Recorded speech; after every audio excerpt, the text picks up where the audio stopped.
Scott Luton with Supply Chain Now here in beautiful Cape Town, South Africa, as we continue our coverage of SAPICS 2025, Innovation in Motion. And that theme couldn't be more relevant for today's great conversation with my dear old friend and my dear new friend, starting with Deborah Dull, founder and managing partner with Trillium Digital Services. Deborah, how you doing? Fantastic, Scott. Thanks for having me on. You bet. You know, we meet in Cape Town each and every time. I look forward to next year already. And we shared breakfast this year. We did. That was great. special. It was special. And you don't know it yet, but one segment of that conversation, 8 hours to get 5 minutes of work done, we're going to talk more about that, so stay tuned. But, folks, Deborah brought great people with her, which is wonderful. Kevin Meredith, innovation obsessor with Fourth Sector Innovations, and he's also with the Circular Supply Chain Network. Kevin, how you doing? Awesome. Thank you for having me. Wonderful to see you. Now, when I met Kevin earlier, he said he's from LA, and I kind of connected dots, and I figured out he wasn't talking about Lower Alabama. Is that right? That's correct. Okay. Although I love Lower Alabama. Go down to the shore. That's right. Go shore, great football down there, I think. But Kevin, great to see you here today. Great to be here. All right, so we're going to do this. We're going to start with an interesting superpower that we've identified that both of y'all have. Now, folks, Deborah is technically a co-host today. She's usually a featured guest star wherever she goes, but she's on the other side of the table, and you were relishing that role because it's so much more interesting to sit and ask questions than to have to come up with wildly fascinating answers. That is right. It's a whole lot easier and a whole lot more fun. So, Kevin, you are you're in the hot spot here today. All right. But your track record precedes you, and I look forward to learning from you. So let's do this. We've done our homework on you, right? Our ninja sleuths have been out to really figure out who you are, Kevin. And I understand that you have an incredible sense of curiosity. It's really a superpower of yours. So what has that superpower unlocked from a eureka moment in your journey? The biggest thing is unlocking 1,000 other eureka moments. So it's endless. It's not just one thing. It sparks, and then this little fire goes here, and that then takes you to a new clearing, and then boom, something out. And so it's boundless so far. We'll see if that stays that way. It's like the mother root in the vineyard. Is that what it's called? The one root that starts the rest of the vineyard. Is that right? Yeah. I get that right? Oh, I'm so glad you brought wine into this, Scott. Here in Cape Town, we'd be remiss not to. Kevin, I'm so curious, what's one of the most recent sparks that you've had? I think the real spark that I'm interested in is quantum. It is so hard for me to wrap my brain around that it's slowly getting to a point where I'm starting to get involved with it. AI, been aware of AI for a while, and then just seen this explosion. I'm less excited about AI than I am about quantum. Okay. And that's not to be controversial, but it's just the power that quantum has. Yes. If we just look at communication, security, if we look at the types of processing that it can do in the time frame that it can do it, it makes essentially what is the top-notch security obsolete like that. And so think about our whole system of protected information. If we talk about supply chain, making sure that information is protected, we could find with quantum major vulnerabilities that will be exploited if we're not serious about what this means right now. For probably 10 years, we'll start to really see quantum take its place in the market. But if we're not working on it now, we're going to be too late. Very well. Quantum computing is fascinating to me as well. And Deborah, it's interesting. What I've understood about these semiconductors, the chips that enable quantum computing, one of the greatest challenges. Now look, y'all both a lot smarter than I. However, I was wrapping my head around a news piece a couple weeks ago. The challenge is the stability of these chips because the smallest signal from space, like molecules, like tiny, infinitesimal, if that's the right word, can destabilize these chips. And that's been a big barrier to fueling quantum computing forward. Is that your understanding as well? Yeah, it's an interesting technology, and humans are catching up to what science can do and is doing already. I just saw something last night actually that scientists have become alchemists for the first time. They've turned lead into gold, but in a very, very teeny tiny amount, and they've been able to separate the molecule out to strip out and leave behind gold, which is really interesting because we don't know how to make elements yet. So it's interesting to see how we're able to catch up to what the universe is able to do naturally. And with quantum, my understanding is that Microsoft has a super secret lab that's in a super place, and they basically created a chamber that's space. Okay. Super cold and space. And inside that chamber, they've been able to make a quantum chip that exists. And my understanding is that that chip is more powerful than every computer in the world combined. Wow. All phones, all supercomputers, everything into this tiny little chip the size of your fingernail, which is terrifying for all the reasons why Kevin just described. And as with any new technology, stabilization is an important element of that. And then also the responsibility that one chip will take the world down, really. So we have to be responsible with what it is that we're using, how we're using it. And I think we've got a lot of learning to do as a world and as governments before we're even kind of sort of ready to unleash that type of technology. Completely agree. It's much like AI, though. Yes, right? True. There's a lot that we are actually not ready that is right here in our hands today. Yes. Well, you know what? We are going to let those fears sit on the sidelines for the next 30 minutes and get into some much easier topics and the really exciting things that y'all both are doing. But Kevin, you're our rock and roll featured guest here today, and I'm so glad Deborah. Deborah, last time we were together as a special co-host, you were traveling through the airports and still navigated the conversations. This is a lot easier. This is a lot easier. You were such a great, Scott is the world's most gracious host, as I could not find a quiet place to save my life. So I found an empty gate, which 20 minutes later became the busiest gate anyway. So thank you for being such a gracious host. And I'm so thrilled to be in person with you. What a treat. It's so much easier, so much better. And you couldn't tell. Unflappable. But Kevin, we're going to get to know you a little better. And I want to start with understanding fourth sector innovations and your why behind starting that business. I was doing innovation work at Boeing, the Boeing company, for most of my career. 12 years I was there. And my goal was always go get my MBA, have Boeing pay for it, have my own business. That's what I always wanted to do. And I didn't have an appreciation of the amazing opportunities that I would have inside of Boeing, including where I kind of fell in love with innovation. And so engineer, so I'd known about innovation, but I didn't know that this was a formal line of study. This is a discipline that you can learn and enhance people's abilities in innovation. It was just beyond my comprehension. And I was given this amazing sandbox by a vice president that said, okay, what do we need to do to innovate for the next 100 years? So Boeing was right on the cusp of being a century year. And the thing, we talked a little bit in the intro, is Boeing has been pushing human capabilities for much of that 100 years. Right. Helping create commercial aviation, helping put people on the moon. All of this is part of Boeing's legacy. And I was given go figure out what we're going to do for the next 100 years. Right. And so I got to go to Silicon Valley. I got to go see all the tech companies and learn the best practices around innovation, entrepreneurship, and bringing some of that as appropriate into Boeing. So I had the greatest job and the greatest sandbox to go learn all of that. I got to a point, I went into our corporate venturing group, did some awesome work there with the team, looking for things that don't fly, that require the type of scale that Boeing can provide. That was kind of our venturing thesis. And then through that, I got to a point where it's I want to scale this up throughout the enterprise. And the enterprise didn't see it the same way that I did. And so I said, well, maybe I can try this on my own. And it just happened to be at that time, they were offering a voluntary layoff package across the enterprise. And I'm not saying this braggadociously, that they weren't trying for me to leave, but I saw it as it was my seed fund.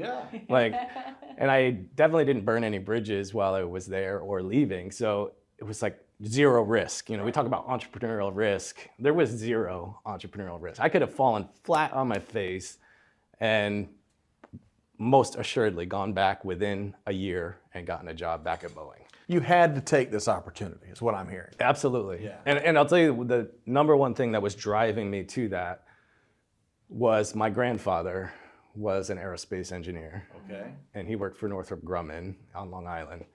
He didn't have regrets, but he said he had the opportunity to start his own aerospace company with some colleagues back in the 60s, 70s, and he didn't. He played it safe, continued to go up through corporate America, and he did great, and he got to retire, and he enjoyed his retirement like for decades. Yeah. He lived to be 97. But it was that little thing, like why would I repeat generationally in our family? If my grandfather recognized that maybe there was an opportunity there, then I should go try it. Take Love a it. shot. Yeah. Love Take it. a shot. All right, what'd you hear there, Deborah? That's a lot. We could keep the whole conversation in that one response, I think. Absolutely.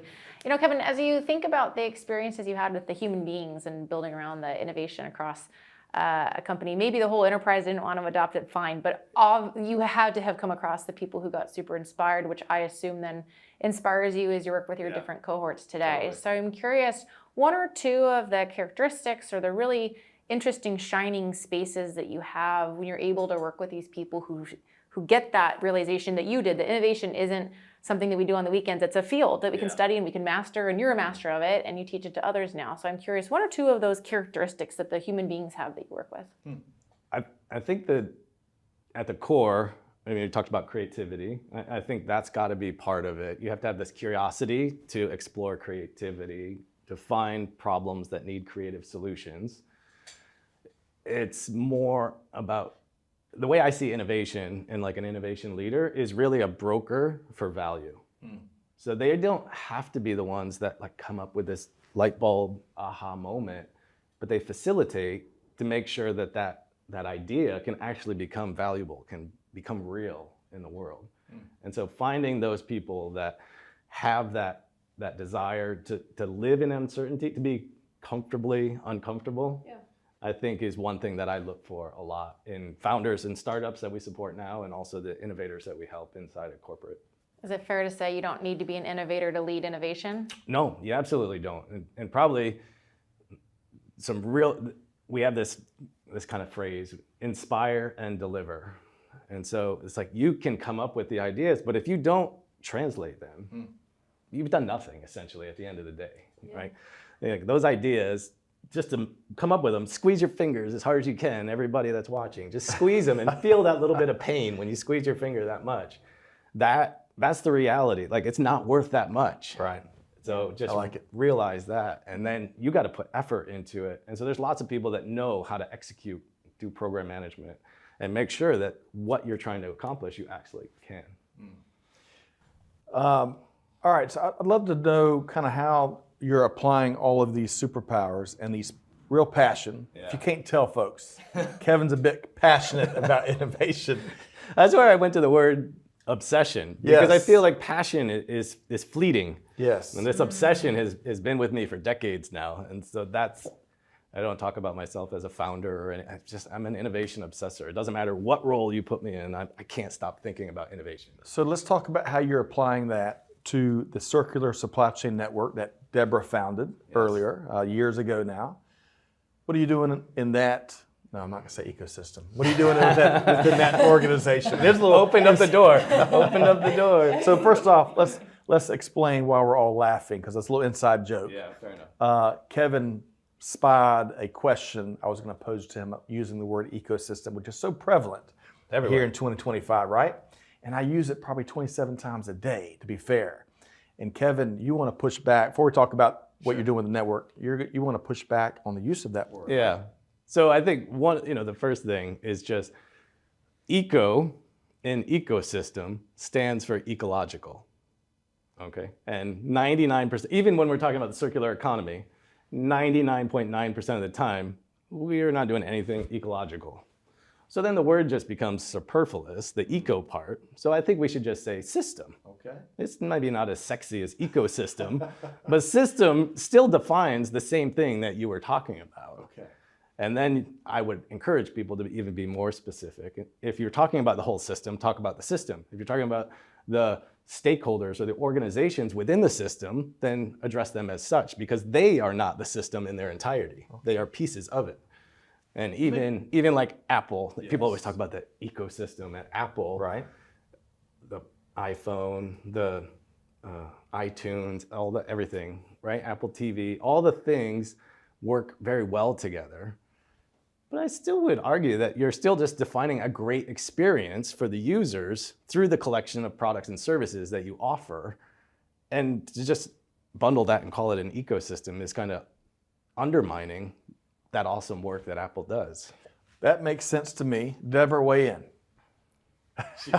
Here it not comes. Here it goes. Well, no, I was going to say, but aren't we all part of eco? Isn't the whole planet one big environmental study? We're fleeting. You know, we're here for a period of time. The planet will continue past us, and we're animals. People don't respond very, very rationally in the day. And all the coaching I've ever gotten is, remember, Deborah, people don't respond in a logical manner.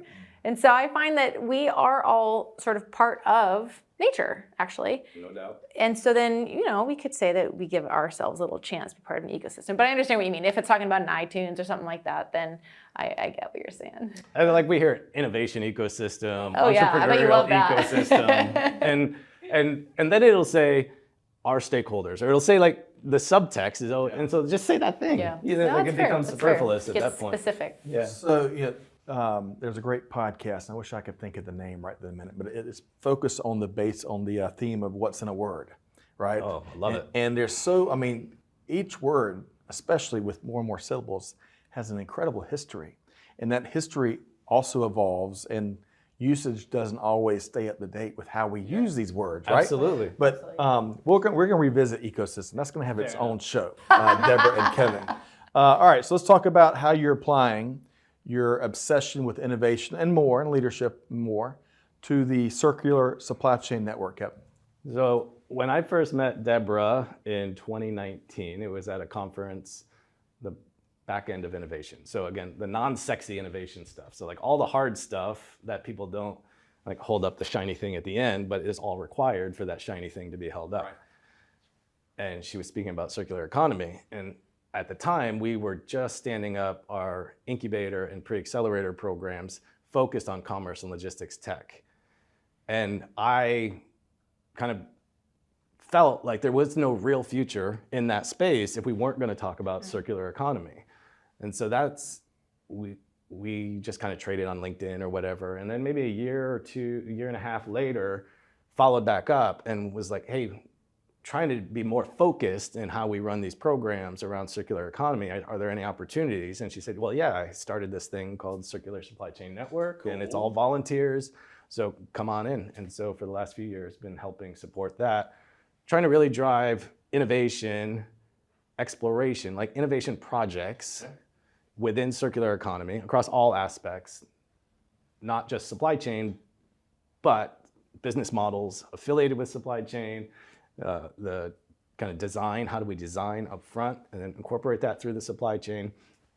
So that's where innovation and circular economy are both really embryonic in their formal discipline, like in our true understanding of them.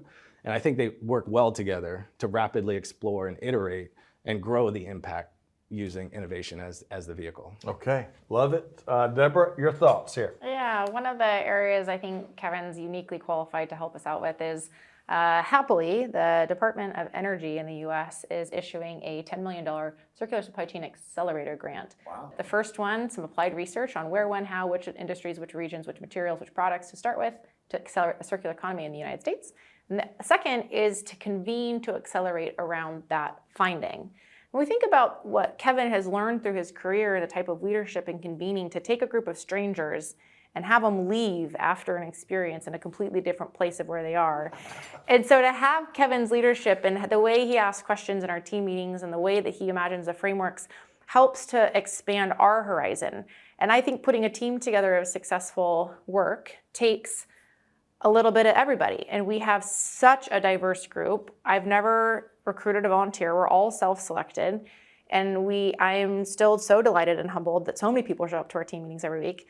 But to have such a leader and a strong base of experience into that, as I think about trying to do lots and lots of dispersed convenings around the country instead of picking just a few areas, then the frameworks that Kevin has developed becomes more important than Kevin himself, right? How do I duplicate Kevin? I can't.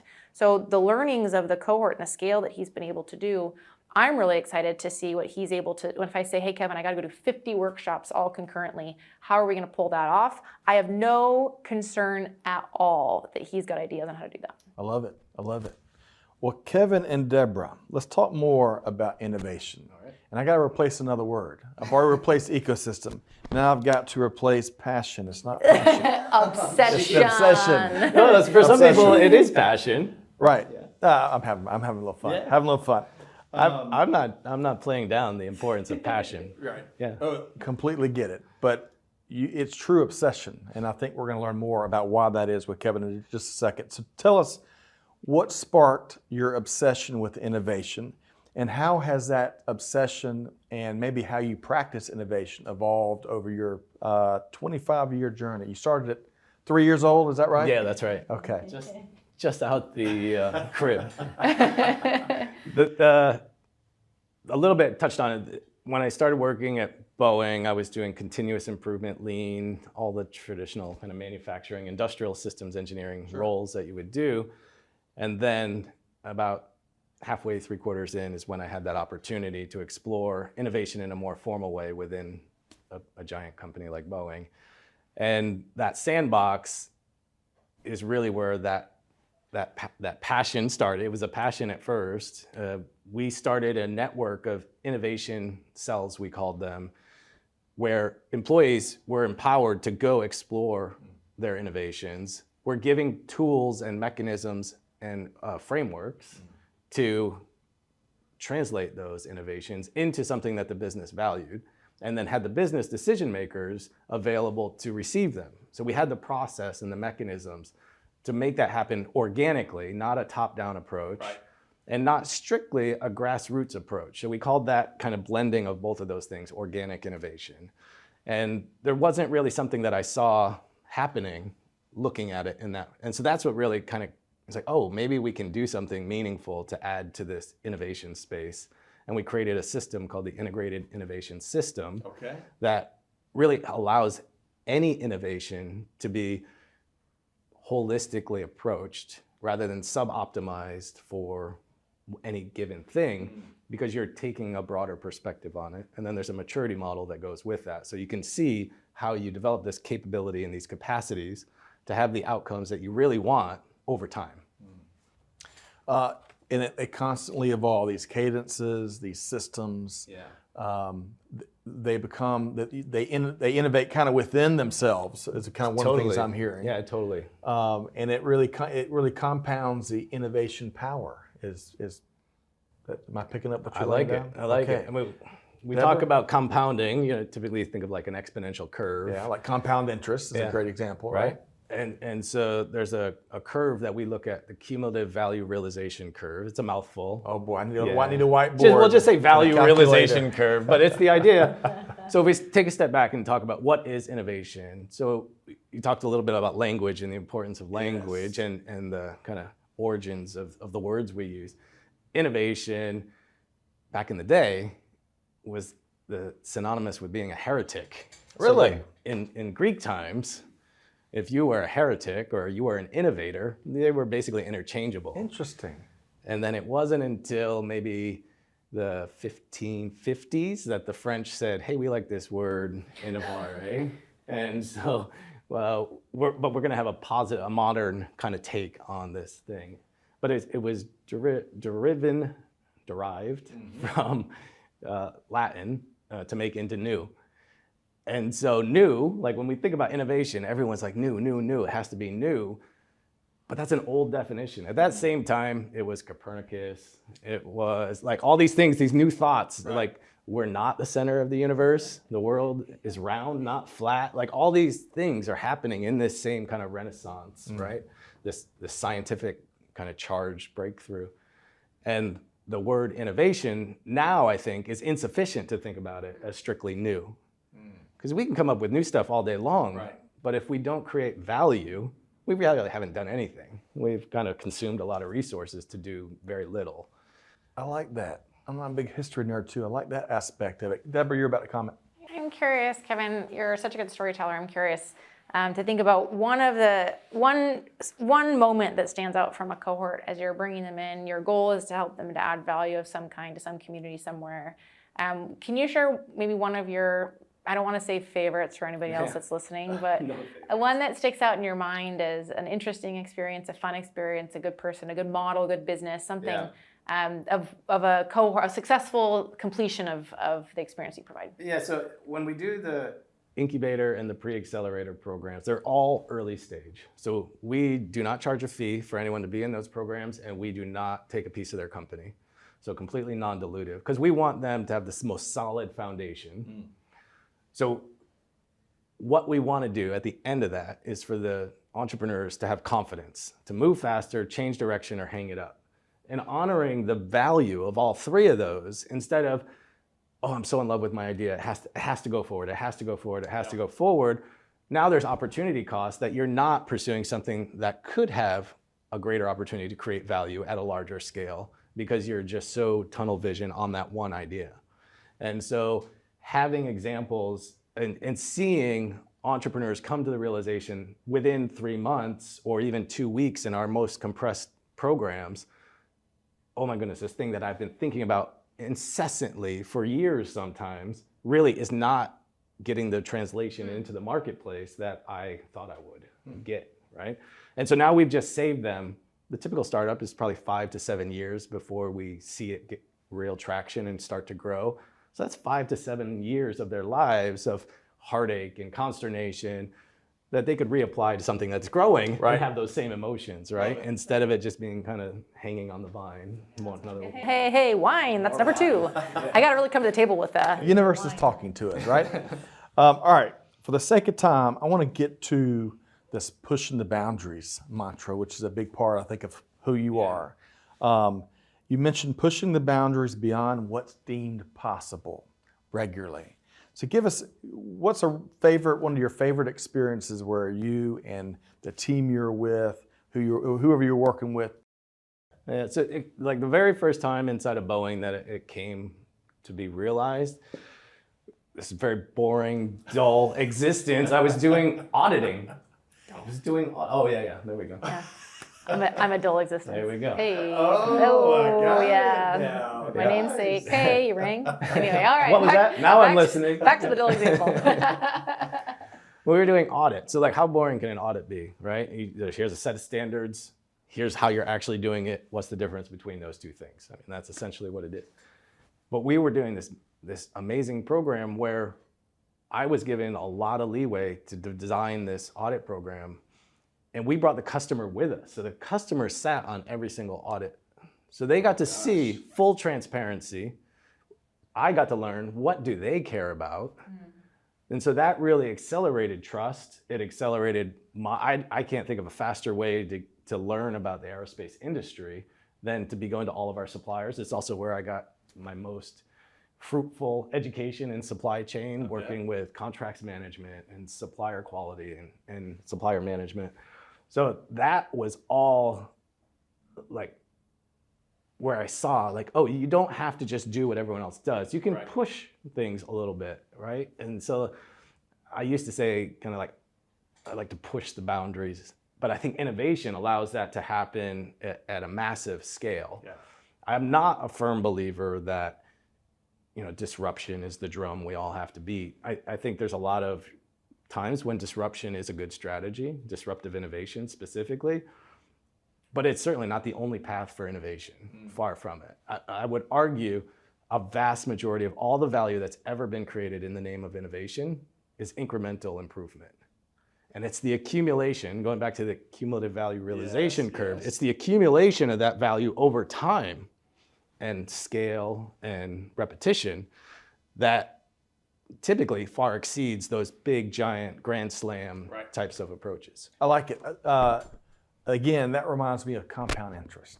You may have some years as you're, putting money back, investing in the market, whatever. You might have some big years where you have big leaps. But as a great backstop to not having those years, you've got that compounding effect that you're speaking about that will ensure you kind of lock in gains and they become more and more powerful as you get deeper in the investment. Totally. So I love that. Now, I like how you're breaking it down to my level, Kevin. Deborah, comment here on what we just heard there from Kevin. Absolutely. I'd love to hear about, in your Nirvana state magic wand, when you think about this compounding interest, little by little by little. Yeah. If we were to take one lesson, you can wave a magic wand, everybody shows up tomorrow at work with one new thought, capability, skill set, unlock to incrementally see a little bit better, add a little bit more value for their communities and their companies, and ideally their own selves and their careers as well. What's that one magic wand? It's confidence that you belong in the innovation process. That's the one thing that I would recommend, because when we talk about, typically there's a weight of like, oh, I'm not an engineer. I'm not a designer. How could I possibly innovate this new thing? I'm not a formal innovation leader, like any of these things. But we talk about full spectrum innovation. That's really unlocking the potential of everybody in the organization to be empowered and supported to innovate. And I think if people had the confidence that no matter what my function is, I can add value to the company in a meaningful way. Whether we used to call that continuous improvement or sometimes there's tiger teams, there's all these different terms, right? But the idea is, no, you don't have to be hand selected. You can apply, you have the confidence now to go explore and make these things a reality, and they will provide that value over time. I love that. Yeah, I think innovation can be hard for the supply chain field at times because we're not designers and we're not creatives and I think sometimes we imagine the ideas and how clever they are and what they come up with and we don't have a seat at the table because that's not the way. For me, I'm not really that a creative person actually. I don't believe that. Thank you, but truly that's in my mind. So it helps to then say, okay, what are some of the pathways to become confident that we can be in an innovation cycle? I am very comfortable in problem solving. I am very comfortable in continuous improvement because these were skills that were taught to me in school. And so as you have the anchors for different professions and different fields, what has that experience been like for you to find the anchor? So for engineers, it's like, don't worry, this is actually problem solving. You know how to find problems and problem articulation. And then when you go work in a completely different field outside of supply chain, what's that process like to find something similar for them to anchor to then take the leap into innovation with you? Yeah, I think you gotta. It takes effort. You gotta try. Even with the engineers, right? A lot of like the term analysis paralysis, right? Like an engineer wants the perfect solution. I love that term. You like that term? Yeah, we're good with that one. We're good with that one. I won't bash that one in any way. They just, as an engineer, want a real solid answer to the solution that I'm providing, right? And we need another study, we need another analysis, we need to run another sim, we need to do all these things. And so I think it's really just giving people confidence. Again, I think we talked about earlier, be comfortable being uncomfortable. Like get out of your own way and don't put all this weight. And one of the things that Deborah does a lot is not say but, right? It's yes and, right? And it's like we can take that into consideration, but we're not going to let it be a defining characteristic of us not moving forward. Yep, love that. Okay, as we come down the home stretch here, I want to play. That was a great question you just asked, Kevin, about that. What's one thing you wish more folks would walk into the workplace tomorrow with? And you're talking about confidence. We had an earlier guest in the day, Dr. Taba with the University of Johannesburg. And I told her I was stealing this, so she's okay. She tells her students all the time, especially those freshman students that are nervous and they're not sure what they are capable of. They don't have the confidence yet that you're talking about. And her mantra is shyness does not pay the bills. And I love that, right? I love that. Shyness probably also doesn't fuel practical outcomes-driven innovation, right? That's kind of one of the points you're speaking to. So if it's not we've already identified lack of confidence as being a common barrier. What other regular barrier do you see all the time that really prevents optimized innovation within teams or organizations? Well, that's a tough one. I think there's lots of them, but what would you put up there along with lack of confidence as a common one? Well, so I feel like that is driven more towards the innovator. And I feel like to answer your question, maybe we need to think about the leader's mindset and what a leader needs or does, like should or should not do when an innovation is presented to them. One of the things that we learn very quickly is how you say we're not going to move forward with this project matters immensely. And so we put in this idea as every idea that doesn't get selected to move forward goes on the shelf. So instead of it going in the trash, it goes on the shelf. And in order for it to go on the shelf, the executive or the decision team has to identify the conditions in which that would be reevaluated for potential implementation.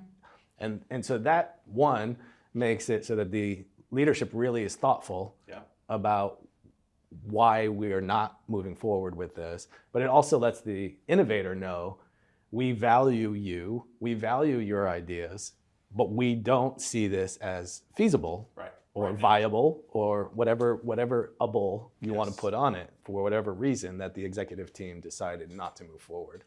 So I think that advice to the executives and the leaders to be very aware of how you say no for innovation. That's really And that's tied back to that confidence thing because you want to protect your team members' confidence as well. You're about to add. cool. Yeah. I used to work at the Gates Foundation, and we would sit around and spend a lot of time in innovation sessions, as you can imagine, trying to figure out how to solve the world's biggest problems. And we were also taught not to kill baby ideas. That we're very good at it as humans. We say, oh, it's not going to work because blah, blah, blah, blah. And especially in supply chain, we like to list all the reasons why something's not going to work before we really give it a chance. And so we were taught to do this effectively, to say, under which circumstances could this solution work? And our thought experiment, what we would do often is to say, well, if that's the truth, that is happening, so what needs to happen for that to be true? Then we start to create the enabling environment, we might call it, or the circumstances, or all the building blocks. And so the elegant piece on that, especially if we start to combine it with some of the newer technology, is that we have this idea on the table, and then it forces critical thinking and a thoughtful framing for when that solution set might be relevant. And then if we can keep track of that in some sort of non-Excel based item, maybe Excel's fine, it's digital, then we know, oh, we actually hit that point, we need this innovation. And it might get us out of a bind sometime because we have an idea on the shelf that's been well thought through. And often I think we have a lot more solutions at our fingertips than we realize, but we haven't codified it, we haven't classified it, it's in people's minds, so we throw in, we make a tiger team, and they come out with it, you know, at whatever type of crisis. That's good stuff. That is good stuff. We need a whole series that would not be dull, but would involve Deborah Dull. But Kevin, really, and I can see how you challenge folks' everyday thinking. And I think that's so important for how we do solve old and new challenges, whether it's in supply chain or elsewhere. I want to do this. Let's do the book parade. We got lots of books coming out. Kevin, I'm going to start with yours first. Destination Innovations, coming out in the fall 2025. In a very small nutshell, what's it about? It's about the integrated innovation system. Okay. And it puts it to a travel guide format. So it's not a black and white business book. It's really designed to be engaging for the doers, the decision makers, and the key stakeholders. Bringing them along is crucial. So that is what it's all about. And it just lays it out. It's almost like a very practical how-to guide of a subject matter that can be very, very difficult for organizations big and small to get right. And it can be very dry, so we try and make it very accessible by taking stories from around the world to integrate it in. Okay, wonderful. Does it come with a bottle of wine? It could. I'll get you one. All right, Destination Innovation coming to your favorite bookstore in the fall. And Deborah, you've been really busy. On the heels of a successful book, Circular Supply Chains, which is now probably a couple years old. There's a new Circular Supply Chains out. So I have published through a publisher called Cloak & Page. Okay. They asked me a couple years ago if I would write a 90,000 word book, and I said no. One thing led to another. Here we are. I wrote a book. So it is a different. So I did write an original book, Circular Supply Chain, 5 years ago. Right. With 17 common questions, and those, I think, questions are still valid. This is a very comprehensive resource guide. Okay. It's not fun. It's fun as a travel guide, but it is a pickup. Find yourself across 15 capabilities in order to grow and mature a circular supply chain. Yeah. Find where you are. There's a bunch of questions to go ask your organization. Put yourself on a maturity model and find your next steps to take to the next maturity level. So it was a labor of love to create, and my worry is that all of the fun people-based experiences like Kevin has just described don't translate well in maturity models and tick lists. And so I collaborated with AI and wrote a short novel, business style companion novel, about a woman called Maya, who's making all of these ideas of repair and network manufacturing and market, urban mining. Right. And she makes all of these come true. So it's a short 90-minute read. That one's self-published, and that's called Full Circle. So that's the one to have us go, oh, I see what this world could look like and how fun this could be. But the practical, what do I actually need to get done, is in this comprehensive guide from Koch and Page. Love it. So you check out Circular Supply Chains, already out there. And Full Circle is now available by the time this interview publishes everywhere around the globe. And that's a companion, That's right. a corollary, Yeah. complementary. How many C's can I come All, up with? all killer, no filler. So it works out fine. Everything lands well, you know. Full circle. Everything comes full circle in your favorite bookstore. Check that out. All right. So let's make sure folks know how to connect with you both. We'll start with you, Kevin. Kevin Meredith with Fourth Sector Innovations and doing great work with this Circular Supply Chain Network. Kevin, how can folks connect with you? Easiest way is on LinkedIn and just look for Innovation Obsessor, I'm pretty sure. Kevin Meredith, Innovation Obsessor. All the different apps and everything will get too complicated, so we'll just keep it simple with that. Love it. Love it. I love simplicity. You like simplicity? I certainly do. Making sure. All right, so Deborah, we got some cool collaboration coming up later this year. We're going to hold that hold that cat in the bag for now. But Deborah Dull, founder and managing partner with a really cool venture, Trillium. I can't read my own writing. I almost said trillion. Maybe Sue Trillion, but Trillium Digital Services, and of course you continue to do great work with the Circular Supply Chain Network, which you founded.